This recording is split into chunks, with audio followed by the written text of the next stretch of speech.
Pumili pa ang Panginoon ng 72 disipulo. At ang 72 disipulong ito ay magiging katulong sa pagpapahayag ng salita ng Diyos, sa pagpapagaling ng maraming mga karamdaman, sa pagpapalayas ng masamang espiritu, sa madaling salita, sa pagtatatag ng kaharian ng Diyos dito sa lupa. Kung meron po tayong 12 apostol, ay meron po tayong 72 disipulo. At ang disipulo po ay masabi nating they are followers of the Lord. They witness the miracles and the preaching of the Lord. Sila yung mga nakasama ng Panginoon. They accompany the Lord. They are the, sabihin nating, mga naka-witness ng maraming himalang ginawa ng Panginoon. Pero pagkatapos po na sila ay makasama ng Panginoon, pumili ang Panginoon ng 12 apostol. At ang mga apostol na ito, ibig sabihin ng apostol, they are sent to preach. They are sent to bring healing and to drive out evil spirit. Naroon na yung pagsusugo. Pero balikan po natin yung mga disipulo. Kung yung 12 disciples, 12 apostles, ay simbolismo rin ng 12 tribes of Israel, ito rin pong 72 disciples symbolizes the 70 elders na kasama po ni Moses nang siya po'y pumunta sa bundok ng Sinai, na naroon din po na-share ang kapangyarihang mag-prophesy at nasa kanila rin ang banal na espiritu. At ibinapakita po doon na malaki ang trabaho, kaya kinakailangan ng mas maraming gagalaw sa ubasan ng Panginoon.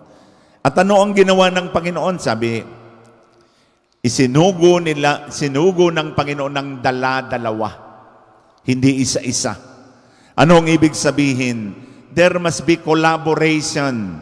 There must be cooperation. Hindi kaya sabi, 2 heads are better than 1. Napakaganda po ng aming pulong ni Mayor Oli Dator kahapon at binabalangkas po namin ang protocol na dapat na ating maisagawa. At isa po kami ng layunin na ang bayan po ay maligtas sa COVID-19 at lalo tigit sa variant. Kaya kami po, ang simbahan po ng Kamay ni Jesus at ang pamahalaang bayan ng Lokban sa pamagitan po ni Mayor Oli Dator ng kanyang sangguniang bayan at kahit ng Interagency Task Force ay magtutulungan na makapagbigay sa atin ng serbisyo para po ating maisigurado na hindi po tayo tatamaan pare-pareho ng COVID-19. Kaya sa mga darating pong araw ay kami po ay gagawa ng aming protocol at ito po ay aming isasubmit sa bahay pamahalaan sa kay Mayor at kami po ay muling mag-uusap para po maganda ang takbo ng ating pong Holy Week celebration. Iisa naman po ang nais namin na makapaglingkod ng buong buo sa ating bayan. Kaya hinihiling ko po sa mga pagkakataong ito na suportahan po natin si Mayor Oli sa kanya pong mga plano at ito po naman ay para sa kabutihan ng bayan. At kami po rito sa Kamay ni Jesus ay patuloy po natutupad sa mga protocol na ipapatupad ng ating bayan. Makakaasa po kayo na 2 kamay na po kami. Kamay ng simbahan, kamay ng pamahalaan, ang magtutulungan po para maisaayos po ang ating pagdiriwang ng Holy Week at lalo tigit itong Kwaresma. Kaya gayon din po ang ginawa ng Panginoon na tinawag niya mga disipulo at kanyang isinugo ng dala-dalawa. Kasi sa panahong ito po ng pandemya, hindi na po tayo dapat nag-iisa. Hindi na po tayo dapat naglalaban. Sa panahon po ng pandemya, tayo po ay nagtutulungan.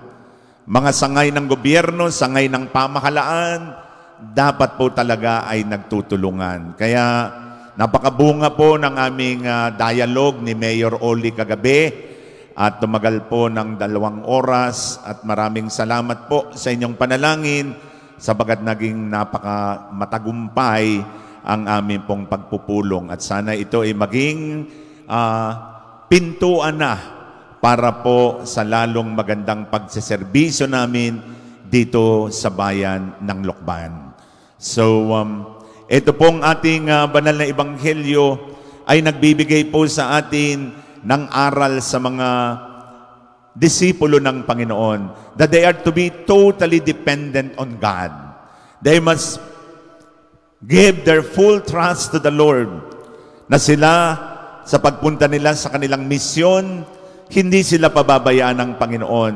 Hindi magkukulang ang Panginoon sabagat ang manggagawa ay may karapatan sa kanyang upa.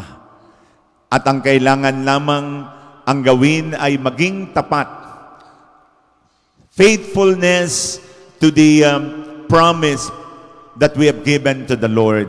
At parte po ng ating pagiging tapat ay ang pagkasunuran kay Jesus. Kasunuran po sa kanyang mga ibinigay na mga payo, lalo tigit ang ating mas matibay na pananampalataya at mas matibay na pagkapit, hindi lang sa mga material na bagay, kundi lalo tigit sa mga espiritual na bagay. Tayo po inanyayahan din sa kabila ng pandemyang ating nararanasan na kumapit sa Panginoon.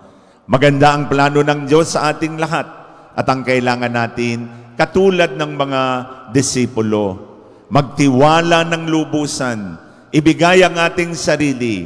We must be totally dependent on God. That in God, we must stand empty-handed. Na siya po ang magkakaloob ng ating mga pangangailangan. Siya po na magbibigay sa atin ng grasya upang ang lahat ng ito ay ating mapaglabanan. Sabi nga po sa banal na kasulatan sa sulat ni San Pablo sa mga taga-Korinto, sabagat ang Diyos ay tapat sa kanyang mga ipinangako, hindi niya tayo hahayaang tuksuin lampas sa ating kakayahan, sabagat kaakibat ng tukso ay ang grasya para ito ay matiis. Gumamit ang Panginoon ng maraming mga tao para ang kanyang kaharian ay matatag sa lupa. Ginamit niya ang 72 disipulo. Ginamit niya si San Timoteo at si San Tito upang maging kapanalig at kasama sa pagtatayo ng simbahan kasama ni San Pablo. Kaya naman tayo rin po, tayo ay inanyayahan din na maging instrumento upang buuin ang kanyang kaharian dito sa lupa. Kaharian ng pag-ibig, katarungan at pagkakaisa. Magagawa po natin ito kung pagsisikapan natin ang bawat pamilya natin ay ating buuin ng may pag-ibig at pagkakaisa at kapayapaan. At gayon din, buuin ang ating sambayanan, ang ating bayan na may pagkakaisa. Simbahan at pamahalaan, magkatulong, magkaagapay upang makamtan natin ang paglaya at pagpapagaling ng sambayanan. Amen.